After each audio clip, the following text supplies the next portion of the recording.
Welcome, my friend. Welcome to my world. I'm your host, Kevin Rutherford. It is Thursday, August 11th. We are here live. It is a free-for-all today. We've got no guests. I've got no big theme. Today is all about whatever you want to talk about, so line up the calls. 855-950-3835. I've already got some calls coming in. I'll get to them pretty quick. I do have a couple things I want to talk about, but we'll get to your calls, so jump in and join us. Anything goes. We'll be here for an hour or until we run out of questions. It's up to you. 855-950-3835. All right, so I'm going to talk about the economy. I think it is the single most important factor we're dealing with right now, and we need to pay attention to it. We need to understand what's happening with the economy. There are going to be opportunities. There are going to be pitfalls. This is a really important time to understand what's going on, especially if you're a business owner, but for everybody right now. One of the problems is, depending on where you get your news, you're probably not getting the truth, not even close to the truth. This government and administration has gotten really good at just lying. And the way they do it is they just change definitions. So we're not really in a recession, according to this government, because that definition we've used for the last 6 decades, well, that's not the real definition. No, we're not in a recession. That's what they're telling people. Well, there are people out there that when they hear that, they will make decisions based on that. Now, our government is so good that Joe Biden spent all day yesterday telling everybody we have now achieved zero inflation. All that talk about inflation that everybody's worried about, don't worry about it. Joe Biden already fixed this. We're at zero inflation. Does anybody wonder how that happened? How did we go from a 40-plus year record high of 9.1% inflation to zero? That's amazing.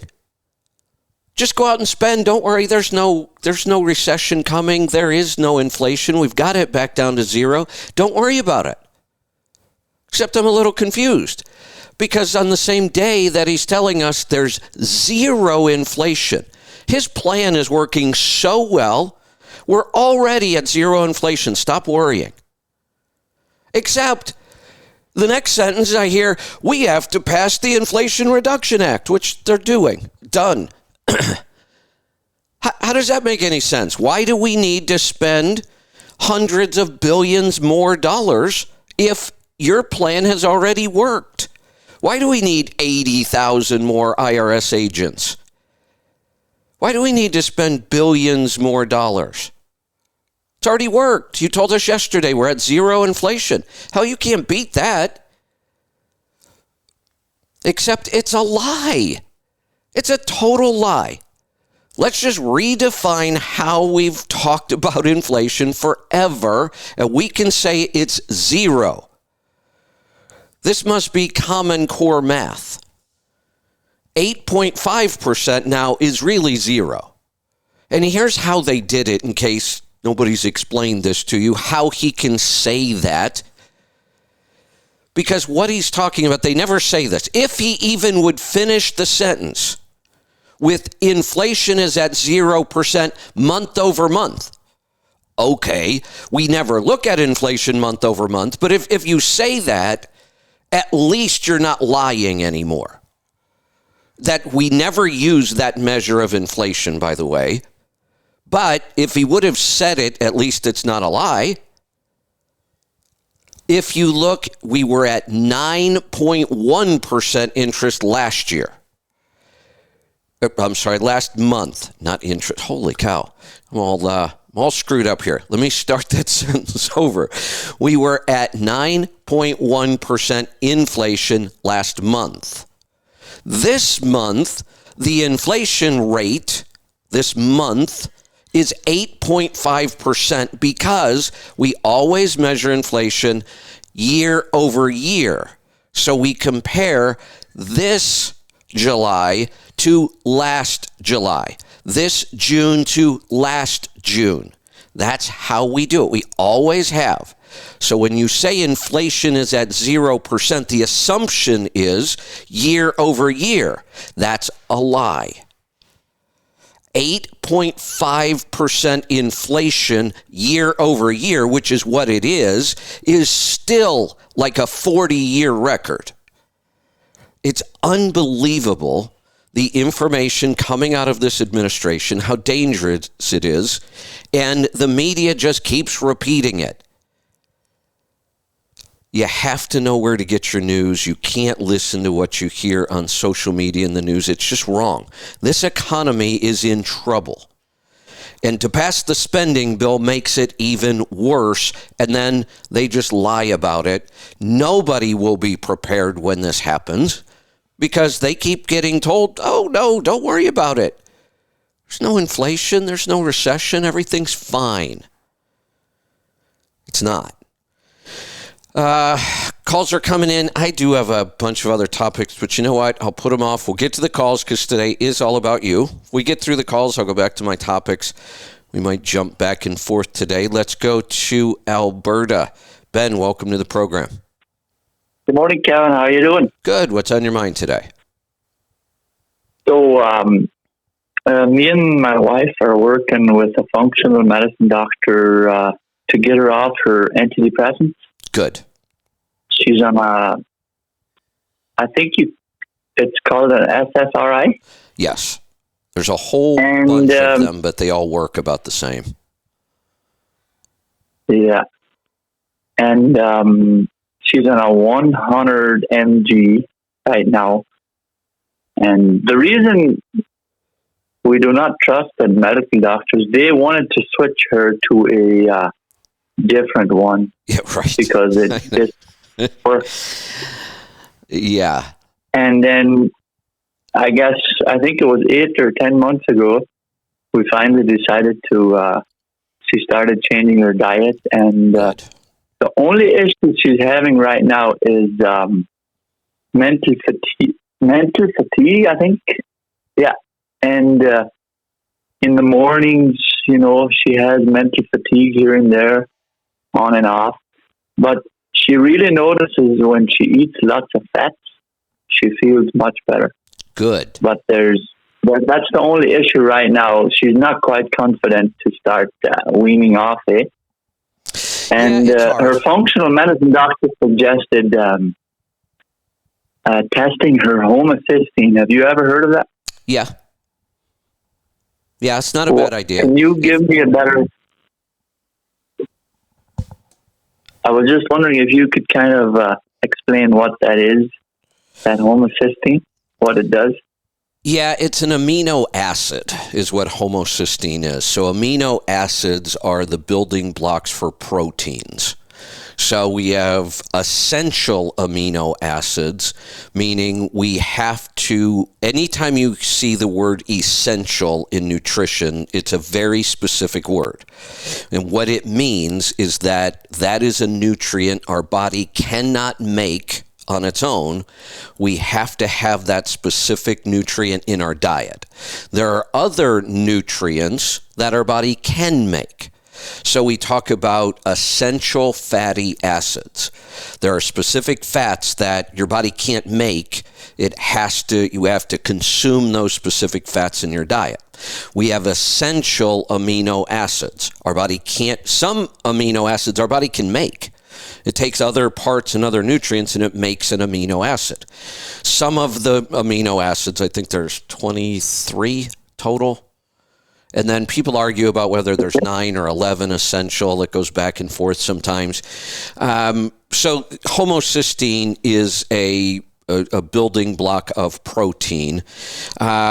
A high level has been associated with heart disease. When we see low levels of homocysteine, it's usually associated with problems with B vitamins, B6, B12, folate. So there's a couple reasons. That's what she was explaining. Okay. So I think maybe there was some indication that there's some dysregulation with B vitamins, so they're looking at homocysteine as another marker, possibly. Okay. Yeah, that's what she was saying.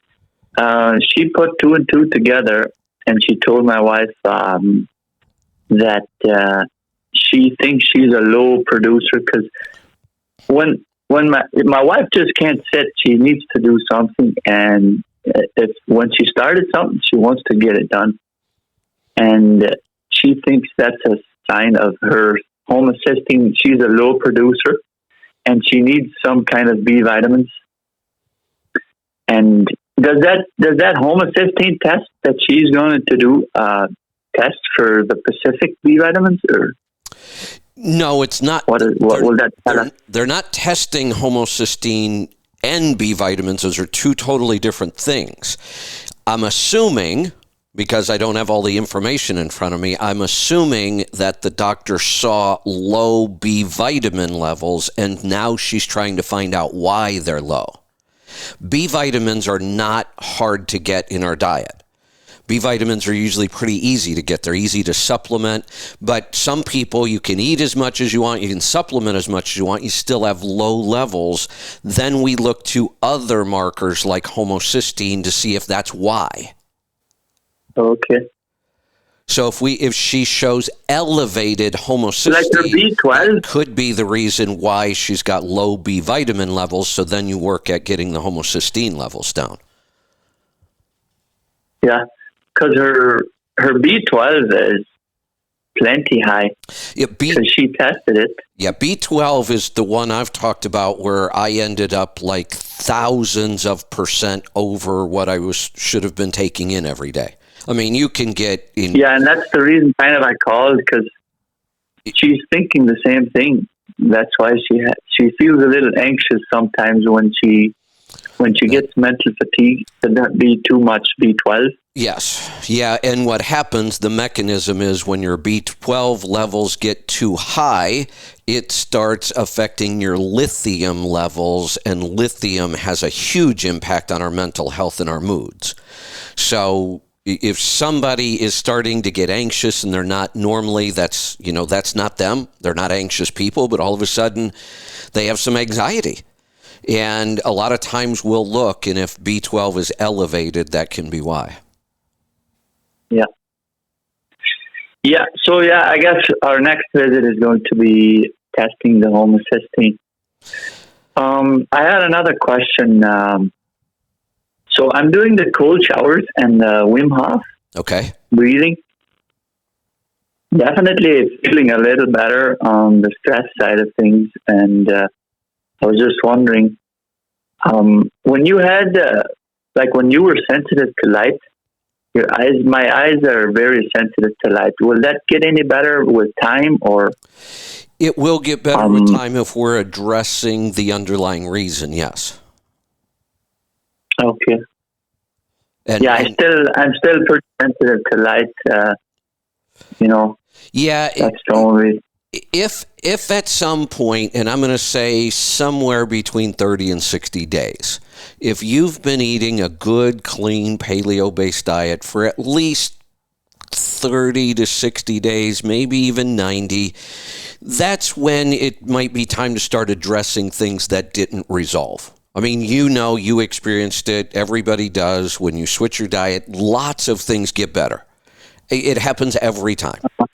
But there's always those lingering things. I dealt with them. For me, it was digestion and joint pain.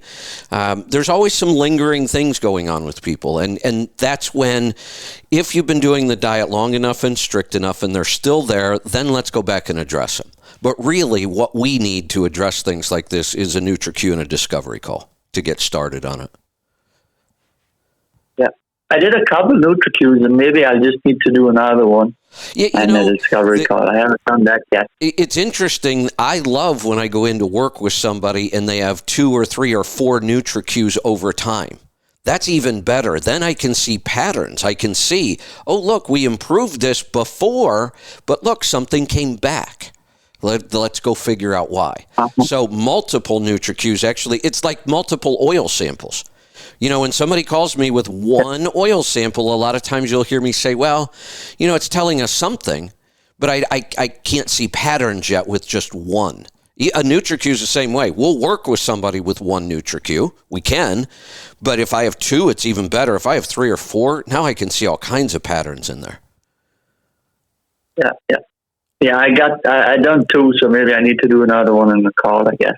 Yeah, give that a try. And like I said, if we pick up on some of these things in the NutriQ, then we can start focusing on them. You'll hear me say many, many times that first 30 days, don't even bother with supplements. We're just going to waste our money and confuse things. Many of the things you're going to try to supplement now, they're going to fix themselves with the diet. Let's wait and see what the diet doesn't fix. Then we'll go address that. Mm-hmm. Hey, you got time for one more question? Sure, go ahead. It's kind of a funny question, but you know, back in the day when you were a kid and your mom told you not to go out in the cold with bare feet and and wet your hair pants or and wet get hair. infection or wet hair, Yeah. you know? Yeah. And my mother-in-law is the same way right now. When she sees my little son walk out in the cold sprinkler or in the snow, you know, he's kind of. Could you what causes peeing your pants? Really, I was trying to explain to her that our bodies are not used to cold. Is that the correct way to explain it? Yeah, you know, our bodies react kind of violently to that much cold because we're not used to it. We're not accustomed to it. I'm going to make the story even a little more funny because I just realized something as you were telling that story, because I think all of our parents did that. Don't go outside with your hair wet, all that stuff. So I had heard that growing up year over year. Then I'm in school. And I don't remember what grade it was. It was still elementary school, though. I remember that. And in science, we learned about the germ theory of disease. That in order to get a disease, there has to be a germ present, and you have to be exposed to that germ, and then that's what causes disease. So I went home and said, Mom, you're just wrong. And she's like, what? I said, going outside with your wet hair has nothing to do with getting a cold. You have to have a germ present. So even back then, I was questioning authority and what they were telling me was true. I knew it wasn't true. Yeah. So that really is the thing, because like young kids' bodies are not exposed to cold enough, and they're not used to it. That's why they pee their pants. But eventually, if they get used to it, it gets better with time. That's the way I can see it. I don't know. I'm not sure. It's no different. Think about all the people who call here as adults. They want to get healthier. They're willing to try all of this stuff. What is the one thing that freaks everybody out the most? The cold shower. Cold exposure. Everybody just, I can't do it. I've tried everything else. I just can't do the cold exposure. That's how wimpy we've become. We never expose ourselves to too much heat or too much cold. And if we do, we want to get right back to that totally comfortable 68 to 70 degrees. We spend all of our time in that zone. Of course, hot and cold bother us and stress us. We're not used to it. Mm-hmm. But you know, the best time to start cold showers is in the heat of the summer. If you don't like cold showers, try them in the heat of the summer. Yeah, no doubt, because in the winter time, and we're inside and outside a little bit, and we go outside, we get chilled. We want to come back in, we want to get warm. So when you're feeling chilled, the last thing you want to think about is a cold shower. You're right. But if you go outside on those 95-degree days and then start thinking about a cold shower, it doesn't sound so bad. Yeah, exactly. Now, it's funny with my mother-in-law, you know. What's that? Good point. We have just allowed ourselves to become too comfortable all the time, and it's not good for us. Yeah, and you know, it's funny with my mother-in-law, because my father-in-law, he was really into that when I told him about changing his diet, and he did it for, I think it's 3 months now. Excellent. And when he slips off his diet, when he eats grains or sugars, he feels it the next day, and headaches and all sorts of stuff. And my mother-in-law said, "No, that's not the cake. That's not the sugar." And my father-in-law, he knows exactly that's the problem, but she will not admit it. That's the issue, and it's quite. It's pretty funny. Yeah, here's the thing about this. This is easy to prove. And you look at I'll look at all the other diet interventions I've tried over the years: low fat, high protein, vegetarian, vegan, plant-based, on and on and on. I've tried a bunch of them. And here's the thing. When you start eating only plants and you give up meat, and you start eating low fat and you give up most of the fat, many times in the beginning, if you do it as kind of like a strict vegetarian and you really do eat just vegetables and you don't load up with a lot of grains and other stuff, you'll probably feel better if you went from the standard American diet to a really good, well-designed vegetarian diet, if there is such a thing. You'll feel better for a while. I experienced this, I know. But here's the other thing I experienced. You give up meat. We talk about giving up grain and how much better you feel right away. Give up meat. You're not going to feel any better right away. Nothing major, maybe a little bit. But here's the thing. You can give up meat for 6 months, go back and have a burger. You don't feel bad. Now, you might if the burger's on a bun, but you've been eating bread all this time anyway, so you don't know it. But give up meat for 6 months, go back and eat meat. You don't feel bad. Give up fat. But I would never want to give up meat. No, I know, but I'm saying here's how we can prove that this is a better way to eat for a human being. Because when you go back to fat and meat, you don't feel bad. But every single person who has ever called this show says, I gave up grains, I felt amazing, and if I eat a grain, I know it. I feel horrible. That should be a sign. Good. Yeah. That doesn't happen with That's me. a very good point. Yeah. And it's just, he just doesn't want to admit here's the other that sugars are bad. That it's easy to prove. Just keep going back and forth and watch how consistent it is. Give up grains, pain goes away, you feel better. Eat grains again, pain will come back, you'll feel bad. Give up the grains again, you'll feel better. Go back. It's so easy to prove because we can replicate it every single time. Yeah. That's a fact because I've experienced it and my father-in-law's experienced it, and I think he's pretty sold on it. So that's a good thing. It is. Eventually, he just, But anyways, I know you're busy, Kevin. Maybe I'll let you get to the other callers. Well, there you go. Busy. I will do that. I do like the new format because I'm not in a hurry. I can take my time with calls and topics, and I love it. Let's go to Iowa. Chris, welcome to the program. Hey, Kevin. Question for you on taxes. So I just started with a new company. I went from W-4 to a 1099. Still a company driver. How much taxes am I supposed to take out? And at the end of the year, I don't pay for fuel or anything like that. So I'm not going to have a bunch of write-offs. So should I just take the standard deduction? Or should I try and itemize whatever I can? If you are being paid as an independent contractor, and I want to change the word here because with taxes we use words that are very specific. Itemize, when we use that word, that's actually referring to the personal side of a tax return. Whether you itemize personally or not. That's the only time we use the word itemize. And for the most part, that has gone away.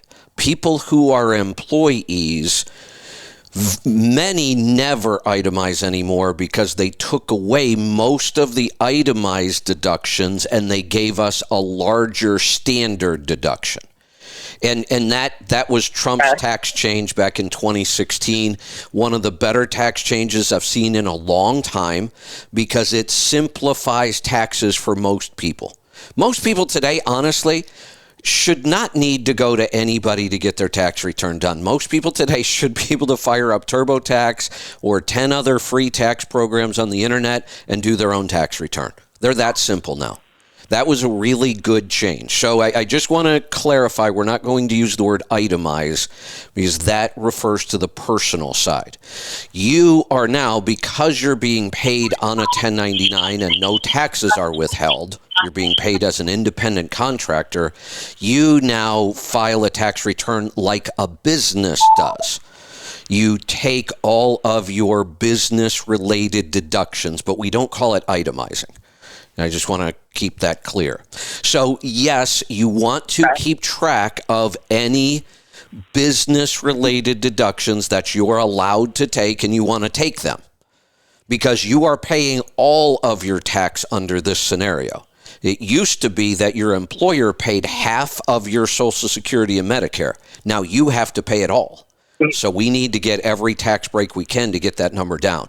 The other thing that changes for you now qualify for per diem deductions. Okay. So that's your big deduction there. That's $15,000 to $20,000 a year worth of deductions. Okay. So then my next question then is, my boss pretty much pays for everything, like I said. He pays for all the maintenance, all the fuel, anything like that. So the only real deduction that I have, and correct me if I'm wrong, would pretty much be my per diem.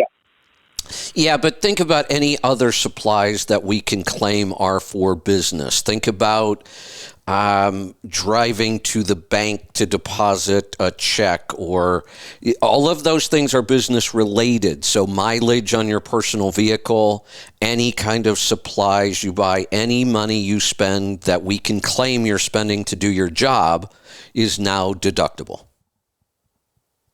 Okay, so anything that I buy that I would in any way, shape, or form use in the truck or in the operation of the truck, yep, I should keep receipts and, correct, and write that off in my taxes. Okay. Yep. All right. There's that out of the way. There's not a lot to keep track of, so it's not like you need any big complicated system. It's pretty straightforward. You could use profit gauges to do it, and it's cheap enough it would make sense. Okay. All right. And now I can scan my receipts into that. Is that correct? Correct.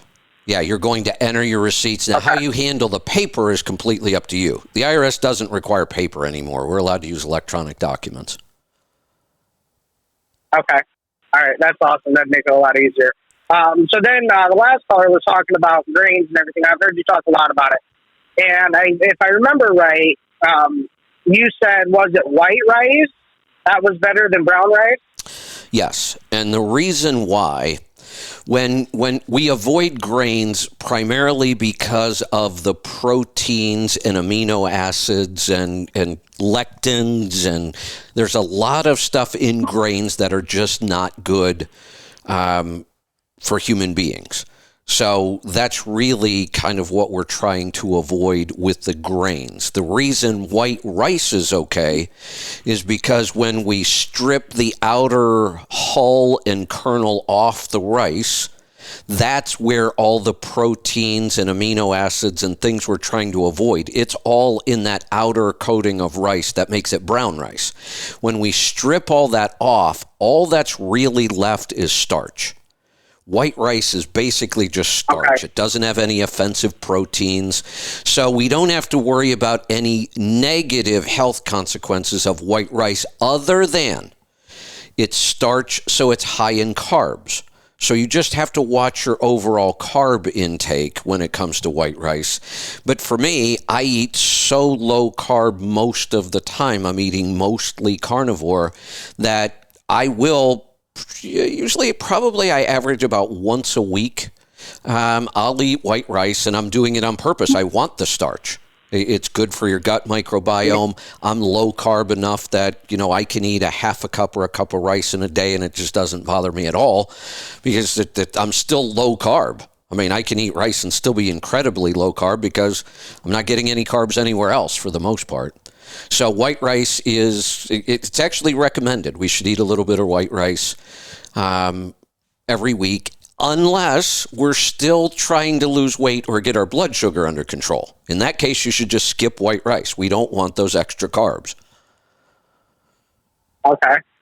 And then another kind of weird, not weird story, but I tried something new. And it was kind of along your lines of not eating carbs. I actually went to Hardee's the other day, and instead of having them put my burger on a bun, I had them put it in a lettuce wrap. Perfect. It was weird because there was no bun. But after I got done eating it, and now I'm no way, shape, or form even close to being keto or anything, or even dirty keto. But I felt better just after eating just that sandwich with no bun. I didn't feel bloated or overgorged or anything like that. I'm not surprised. And I'll tell you, no matter what restaurant I go to, the other way I love my burger is, just about every restaurant has a salad menu and a burger menu. 6 or 7 different salads, 3 or 4 different varieties of burgers. For me, I pick my favorite salad. I pick the burger I want that day with all the fixings, and I say, look, make this burger exactly like you would make it on a bun, just build it on top of my salad. Okay. I love eating a burger like that. I'll have to try that out next time. If for some crazy reason something changed and we all went back to eating bread because we figured out we were wrong, which we're not, but if for some crazy reason we were, and I were to go back to eating bread, I still would eat my burger on my salad. I actually like it better. I don't miss the bun at all anymore. Right, yeah, because I felt full, but it was a weird, it was... it was right on the border of Chris, still being hungry, but yet I was full. You know what you were feeling? I don't even like to use the word full because that almost makes it sounds bloated or heavy. Here's what you're feeling when you eat the right foods. When we eat primarily meat and vegetables, seafood, meat, vegetables, eggs, when we eat those things, mostly carnivore, animal kind of products, we feel satisfied. That's the difference. That would be a better word. Have you ever felt so bloated from a meal you ate, but you still were hungry? Mm-hmm. I hate that feeling. That's awful. I just ate all this food. I want to go take a nap. I feel like I'm in a food coma. My stomach feels like I swallowed a bowling ball, and yet I'm still hungry. Because what I'm saying is I'm not satisfied yet, because my body is screaming at me. You may have put a bunch of stuff in your stomach, but it's not food, and we didn't get the nutrients we want. So we don't care if you eat 10 more pounds of this garbage. We're still going to scream that we're hungry because we need nutrients. But when you eat nutrient-dense food, animal products, your body says, oh, now we got what we needed. That's all we need. You can stop eating now. Right. Yeah. So I did try that out. I think I'm going to continue on trying to work on at least going dirty keto and then eventually trying to work into keto. Excellent. And one more thing before you let me go. I talked to Bruce a couple weeks ago. Let me clarify something you just said. Again, I'm a stickler for words. I hate when we start changing the definition of things like the government's doing. So I'm kind of a stickler for words, and what you just said was incorrect. You said I'm going to try dirty keto, and then I'll try to go keto. Dirty keto is keto. Mm-hmm. You can't go more keto. Okay. You're already, if your body is producing ketones, that's the definition of a ketogenic diet. So true ketogenic diets can be different for different people. I can produce ketones probably with far more carbohydrates in a day than you can, because my body's adapted to that. Okay. So there is no dirty keto and then keto. Any diet, any way of eating that produces ketones in your body would be considered a ketogenic diet. Carnivore is keto. Keto's not carnivore, but carnivore is keto. Do you understand what I'm saying? Yes. Because when you eat carnivore, it's so low carb, your body is going to be producing ketones. That's a ketogenic diet. So dirty keto is keto. Okay. Now, yes, you do want to improve it, but when you say I'm trying dirty keto and then I'm going to try to move to keto, no, you already are keto. You're just going to try to clean up your diet and improve the quality of it. Yes, okay. So then the last thing I had for you, I talked to Bruce a couple weeks ago when I got in this truck. I went from a Kenworth T660 to Volvo, and I can't remember the model number. I think it's like a 760 or something like that. I'm not too familiar with the Volvos. But the Kenworth never had a turbo gauge in it, and this one does. And the difference between the way I used to drive in that Kenworth, which was just set to cruise and roll down the road, compared to when I started doing that in this truck, and then I started driving by the boost gauge, I can get an improvement of somewhere between 0.7 to 0.9 mile a gallon more by driving by the boost gauge compared to just set to cruise. Excellent. Now I want to talk about that though, because this isn't a slam dunk anymore the way it used to be. We don't always drive these new trucks by the boost gauge. It sounds like in your case, maybe it's working. We'd have to go through the specs and figure out why it's working. For the most part, though, trucks with variable geometry turbos, the newer emission systems, we're really not driving those trucks by the boost gauge. Now, all the other trucks we've always talked about all these years, absolutely. Everything from mechanical engines on up until, the last decade or so in the newer technologies. The boost gauge isn't as accurate as a number anymore. It doesn't make as much sense. But it's possible that even with the newer trucks, you can get some specs set up so that you can see some improvements. So if you're seeing an improvement driving the way you're driving, keep doing it. We also, remember, in today's trucks, we have to be concerned about emissions. They're expensive to repair. Mm-hmm. And sometimes that advice of, bringing boost down by bringing RPMs up is not good for emissions, because then we're not keeping the heat in the engine where we want it. When we run those lower RPMs, and sometimes that increases boost, but for these engines, that's actually a good thing, because we now have to manage two different things. We're managing fuel economy and we're managing engine temperature for emissions. Okay. A little bit of specs behind it. It is an 07, and I don't know what the rear end ratio is. I do know it has a 8 and 13 speed manual, and it's in 13th gear. At 1,400 RPM, I'm rolling at 65 mile an hour, yes, and getting roughly 7 mile a gallon. Yeah, this is spec'd more traditionally, so the boost gauge may still be a good indicator here, but we may have emission problems on a truck setup like this. It's not going to be as clean burning as one. Now, we've gone all the way back to 07. I didn't realize it was this old. But everything I said still stands. Boost.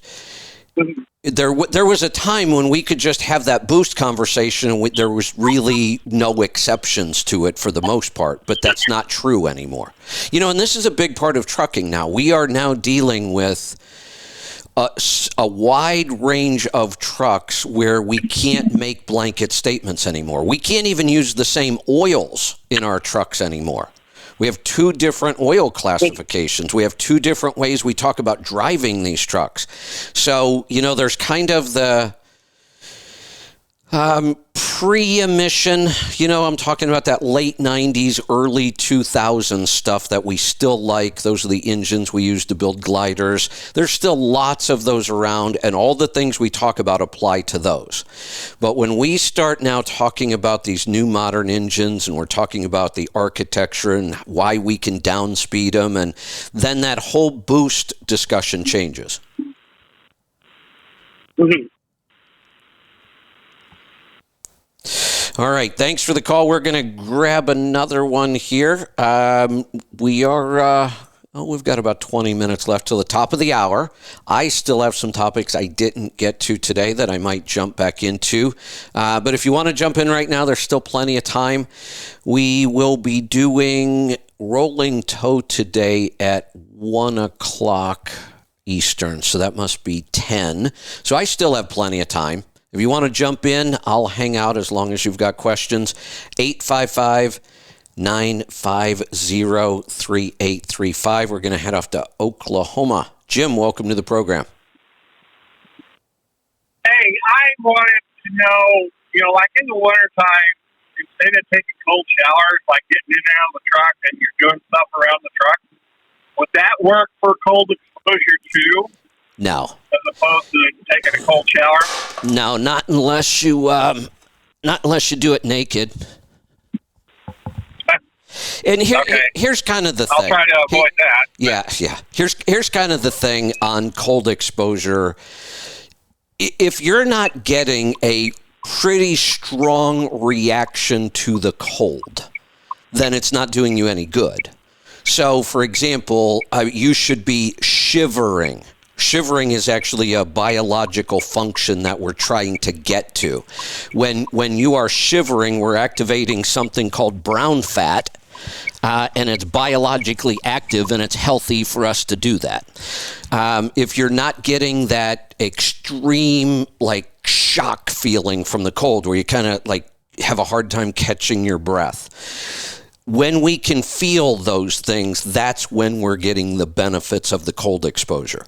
That's partially why the only long benefit to going, say, more than 4 minutes would be the shivering. If you stay in that cold for, say, 10 minutes and it's causing you to shiver, that's actually a good thing. So think about just how we get out of the truck, it's really cold, we're all bundled up, and we kind of try to do everything quick so we can get back into the warmth, right? I mean, it's really not the same. And if it was, we wouldn't be talking about this because everybody would already be getting the benefit. Everybody does that. We all have to get out in the cold in the wintertime. We'd all be getting the benefit, and we wouldn't have to talk about this. In order to get the benefit, here's the thing.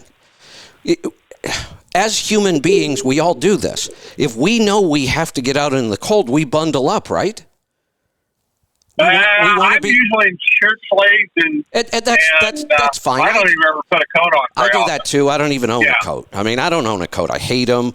But I also don't go out and stand outside completely uncomfortable shivering. I try to stay, and after a while, you get used to getting out in the cold without a coat, don't you? It's not a big deal anymore. Yeah. So now we're comfortable again.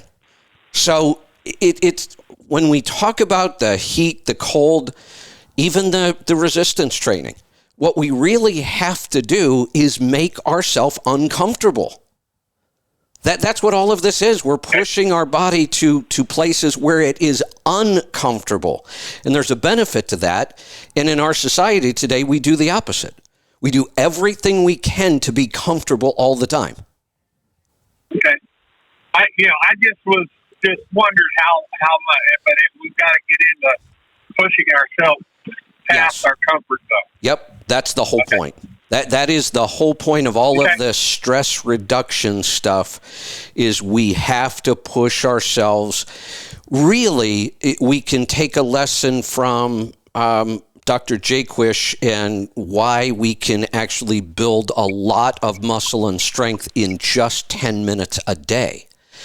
Because if you follow his method correctly, and this is a good reminder, the whole point of the method, the thing to keep in mind, is we want to push a muscle to failure. We want that muscle to be so worked that it can't do the job anymore. That's when your body says, hey, wait a minute. He was trying to do this and his body gave up. We need to make the body stronger so it can handle that. And that applies to all of these things. Look, he pushed that cold so much. He was shivering. Skin temperature dropped. That's when we see physiological changes. When we push our body to the point that it fails, it can't do anymore, then it will rebuild stronger and we'll be able to do those things. Okay. Well, that's a very good explanation and makes it a lot of sense. Good. All right. Thanks for the call. Let's go to Georgia. Willie, welcome to the program. Hey, Kevin. I was just curious if you remember me. I had called a couple years ago, and my cholesterol and triglycerids specifically were extremely out of whack. Give me a number. The triglycerids were over 1,000. Got it. My triglycerids were like 2,000. Got it. Okay. I don't know if you remember that time or not. And I think I do. I mean, I've had several of these calls, but I think I remember it. Yeah, I'm just wondering if you came across a reasoning why triglycerids might climb that high. Being ketogenic, they were still over 1,000. Were you losing weight still? No, I was maintaining. I had been maintaining for over 6 months. Who took the cholesterol test? Did you do it yourself, or did you have a doctor do it? LabCorp. Well, I know, but I don't mean the lab. Well, it was a doctor. Okay. My current endocrinology. Did your doctor mention anything that sounded like familial hypercholesteremia? They said that. Okay. They've said that in the past, and I was tested genetically, and I don't have the markers. Okay. And that's what we needed to get to. We needed to eliminate that. If you don't have those markers and then you have numbers like this, what were your other numbers? Give me an idea of what everything else looked like. Honestly, I think the total cholesterol was somewhere around 250. Well, that doesn't make sense. HDL was low. Yeah, nothing makes sense with it. The HDL was low, like in the 19. Yeah, that's really low for HDL. Yeah, and LDL was off the chart too, correlating with the triglycerids. So I'm going to guess, and you tell me if I'm right or not, you were eating dirty keto. Yes. That's why. You have to improve the quality of your proteins and your fats to get those numbers better. Now, because they're so high and they're not making sense, I mean, if you have one number almost 2,000, it's almost impossible to have total cholesterol at 200. Right. Because your 2,000 number goes into that calculation. So this is kind of all over the board. It will improve with better quality meats and fats, but there's still something going on here. It may be a liver issue because cholesterol is all built in the liver. We would have to do a deeper dive into this. I mean, this would require, and we're not even going to find this in a discovery call. You would have to do a one-on-one. We're going to have to do more blood work, or you can ignore it for a while, clean up your diet, really no eating out at restaurants, no eating, grocery store meat. You've got to get your meat from the farms, and you got to stay away from restaurants, and you got to get rid of all those vegetable seed oils kind of stuff. Get all that stuff out of your diet, and then see if this number starts to improve. Yeah, at times when they'd climb like that, I'd get those fatty deposits on the skin. What do they call them? The xanthotes? Can't pronounce it. It's weird. It's almost like zits, but it's purely cholesterol just seeping through the skin because it has no function and has no reason, no rhyme, and they're just so high. Yeah, so clearly you've got an issue here, and because it's not genetic, we've got to dig to find out why. I'm curious, though, what is your doctor doing about this? I am on Tricort and Rosuvastatin or something like that, one of the statins. And if the bumps go away, but the numbers still are out of whack, the triglycerids are still over 1,000. I think the last time they were checked, they were 1,500. Yeah, I've had this going on since I was 16 years old. I would even, I'm over 50 now. I would even skip us on this one. I wouldn't do a one-on-one with us. I would find a good functional medicine doctor. Do you have any recommendations or anything for Ohio? You know, my first recommendation to somebody to consult with to kind of get the process started would be Dr. Wolfson. This is a cardiovascular issue. Cardiologists are the ones that deal with cholesterol and high fat issues and things like that. I would start with Dr. Wolfson, and he can do everything remote. He's in Arizona or Colorado, wherever he is at the time, but he can do it all remote. Yeah, I did end up having 3 stents, and my family has a history of at 49 having triple bypass. I avoided that. But So far. Yeah, right. Correct. You want to get these numbers under control. I tell people all the time, ignore your cholesterol, except in cases like this. When we have extreme cases, you can't ignore your cholesterol. We have to go figure this out. Cleaning up the diet is going to help.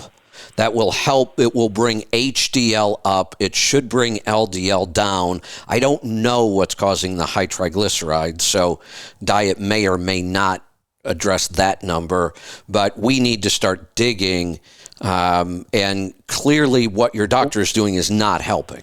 And in fact, it's making things worse because now you have to deal with all the side effects of the drugs he's put you on. Exactly. And I do have arthritis, and it just makes it worse. Yeah, absolutely. Pain is a side effect of statins. It's usually muscle pain, but it is a definite known side effect of statins. Yeah. Vitamin D deficiency. We're talking in the teens. This may be this may be a part of your cholesterol issue too. Vitamin D is actually one of the building blocks of cholesterol. So it's weird that you've got low vitamin D, crazy high cholesterol, but we've got some things really out of whack here, and these will have an impact on your health. That low vitamin D number leaves you wide open to infections. Mm-hmm. Now, have you supplemented vitamin D? Attempts. I've tried. Tell me what I've tried the bio drops. Okay. I've tried the bio drops from you guys. I tried those twice, and it didn't. Hold on. Hold on. Which one? Because we have multiple drops, so I need, and they're different. It was different strength, so I need to know which one. I think it was the ADK. Oh, the ADE and K is that's our weakest, because we have all 4 fat-soluble vitamins in A, D, E, and K. So you can only get so much stuff into a drop. So that is actually our lowest potency vitamin D. You want to go to our highest, and how many drops of that were you taking a day? 4. Yeah, not even close to enough. And how long did you supplement before you retested? That was about, 6 months? So prior to starting the AD, E, and K, you were 19. What were you after 6 months of supplementing? No, I was prior to taking the supplement. I was down to 14. After taking the supplement, I was at 22. So we almost doubled. And you stopped? I ran out, and I didn't get any more. Right, you stopped. I just kind of... You stopped. Yeah. Right. Yeah. Don't. It was working. See, look, you keep doing the stuff the doctor's telling you, and it's not working. True. We gave you something that actually worked, almost doubled your number, and you quit. Why? Life. You were getting not an excuse, results. But it's just, that's what happened. Yeah. Yeah, so now... Yeah, you're right. So now, here's what I want you to do. Go back and get the BioDK and take 5 drops a day, and this will resolve. We know it will. We know you don't have an absorption problem. You doubled your number in a pretty short period of time on a low dose. And the DK is the stronger of the D itself. Correct. And we have the balancing K because we're giving you so much vitamin D in that one. We want to make sure we balance the vitamin K with it. But you are not, I don't think you have a vitamin D issue at all. Occasionally I run up against people where we're giving them massive amounts of vitamin D and they're not absorbing enough of it. You don't have that problem. You just have probably very, very little vitamin D in your diet, and you're probably not getting any vitamin D from the sun to speak of. But as soon as you supplemented, your numbers improved. And you were supplementing at a pretty low dose. So I don't think we have any kind of vitamin D issue. You just need to supplement at the right level. Okay. And check with Dr. Wolfson. I would. Now, I will warn you, be prepared for sticker shock. Depending, if you want to consult with Dr. Wolfson directly, I think you're probably looking at close to $4,000 or $5,000. If you want to consult with some of his health coaches and nutritionists, then the price is less, and that's a budget thing. If you can afford Dr. Wolfson, I would do the consult with him.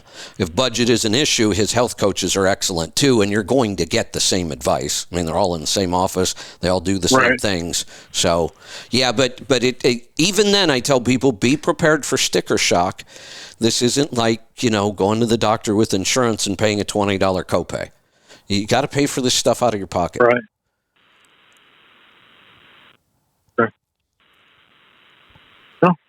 Isn't it a shame? Like always. Isn't it a shame that Dr. Wolfson, a renowned cardiologist, been a cardiologist for decades, insurance covered, $100,000 plus surgeries that he's done over the years, probably far more than that. And now that he's actually really helping people get healthy, insurance won't cover any of it. That's just insane. Right. Just insane. All right, Willie, I'm going to cut you loose. We are right about the end of the show here. I am going to hang out just a couple minutes and give you a chance to dial in. I have several topics. I could probably take another half hour on the show, but I'm not going to do that. Hold on. Angie just sent me over some information. She went and looked up. He was on the ADE&K. He was correct about that. At one point, you also did buy the biodemulsion. That one is higher than the ADE&K. But again, we need to go back and you need to re-supplement because it was working. And we weren't even using a good dose. So let's go back and dose it properly and you won't have a vitamin D problem. I can tell you're not one of those people that we have some sort of weird absorption issue we have to deal with. All you need to do is take the vitamin D consistently and keep taking it consistently and your levels will normalize.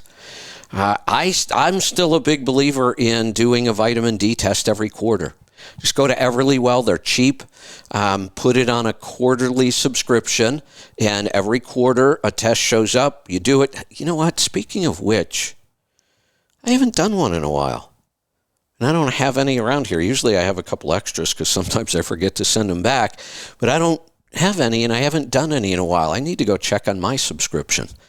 I'm guessing that right now I have no issues with vitamin D. I'm still supplementing fairly. I've dropped to 3 drops a day because I've been eating a lot more seafood again, which is high in vitamin D, and I'm out in the garden all the time. Not naked, but sometimes close. I've been getting plenty of vitamin D this year, I think. Let's go to Idaho. RJ, welcome to the program. Hey, good afternoon. I was wondering what your opinion is in regard to nano chelated silver, or what's the other term that they use? Chelated silver for fighting small infections. I've heard. Yeah, there's also another term you might have been thinking of: colloidal silver. Colloidal, yes, very good. Thank you. Yeah, you're welcome. I'm not a fan. Here's why. This is like taking a sledgehammer to a mosquito on your windshield. It's a really bad idea. Will silver kill infections? Absolutely. Silver will kill all kinds of things in your body. Silver is we're talking heavy metals now. We try most of the time to get heavy metals out of our body because they do a lot of damage. When we talk about detox, this is almost always what we're talking about. We're trying to detox heavy metals out of our body. Aluminum, copper, we get all kinds of metals from all kinds of places. The last thing I'm going to do is pile in some more. I am not a fan of using colloidal silver for health issues at all. Okay. Just thinking about for my preparedness situation, and if it was something I should consider or not in regards to health. I wouldn't, even if we do have some sort of, say, stomach or digestive infection. I would rather use things like oil of oregano, coconut oil, in combination with the oil of oregano and a couple other. It's like I said, it's not the nuclear option. Silver will kill all kinds of things. It's just not good for our health. Okay. And here's the other thing about colloidal silver. When we look at health, issues, colloidal silver has been around for a long, long time. It's been promoted to, be healthy and it'll kill infection. It's been around for decades and decades, and it's never really caught on, and there's a reason.